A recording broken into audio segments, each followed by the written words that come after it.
మీరేం చేస్తుంటారు? ఏంటి బైబిల్ ఉంది, అయితే వీడి క్రిస్టియన్ అన్నమాట. మాట కలుపుతున్నాడు మన గురించి తెలియక. డైరెక్ట్గా విషయానికి వచ్చాను సార్. ఆ? ఏ విషయం సార్? మీరు యేసుక్రీస్తు కోసం నాకు చెప్పడానికే కదా మాట కలుపుతున్నారు. ఆ విషయానికి ఎంతమందిని చూడలేదు. అంటే అలా అని కాదులేండి, క్యాజువల్గా మాట్లాడాను అంతే, ప్రభు గురించి చెప్పడానికి కూడా. నేను ఒక ప్రశ్న అడుగుతానండి, దానికి కరెక్ట్గా ఆన్సర్ వచ్చేంత వరకు మళ్ళీ మళ్ళీ అడుగుతాను. నాకు సాటిస్ఫై అయ్యే సమాధానం చెప్తే అప్పుడు సువార్త వింటాను. అడగండి సార్. మీరు ప్రసాదాలు ఎందుకు తినరు?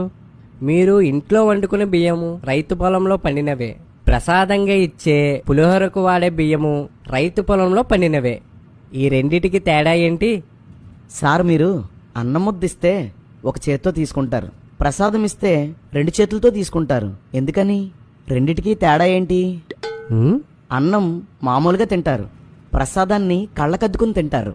ఎందుకని? ఉమ్, అన్నం మిగిలితే కుక్కలకు వేస్తారు, డ్రైనేజీలో పడేస్తారు. కానీ ప్రసాదాన్ని ఎందుకు అలా చేయరు? రెండిటికి తేడా ఏంటి? వీణ్ణి తక్కువ అంచనా వేశాను.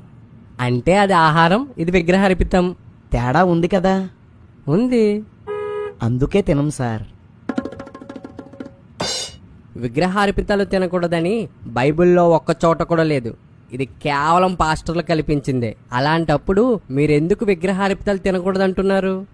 సార్, కొందరు మతోన్మాదులు అరాకొరా తెలివితేటలతో ఇలాంటివి మీకు చెప్పి మిమ్మల్ని అజ్ఞానులుగా మారుస్తున్నారు. బైబిల్లో తప్పు చేయమని ఉందని, బూతులున్నాయని, బైబిల్ దేవుడు శాడిస్ట్ అని ఏవేవో మాట్లాడుతున్నారు. అదంతా నిజం కాదు సార్. బైబిల్లో విగ్రహాలు కల్పించిన వాటిని తినకూడదని పదే పదే రాయబడింది. అందుకే మేము తినం సార్. బైబిల్లో ఉందా? ఎక్కడా? కొరింథీయులకు రాసిన మొదటి పత్రిక 8వ అధ్యాయం 10-11 వచనాల్లోనూ, అదే కొరింథీ పత్రికలో 10వ అధ్యాయం 28వ వచనంలోనూ, ప్రకటన గ్రంథం 2వ అధ్యాయం 14వ వచనంలోనూ, అలాగే 2వ అధ్యాయం 20వ వచనంలోనూ విగ్రహాలు కల్పించిన వాటిని మేము తినకూడదని ఉంది సార్. మీ దగ్గర బైబిల్ ఉంటుంది కదా, మొబైల్లో చూడండి సార్.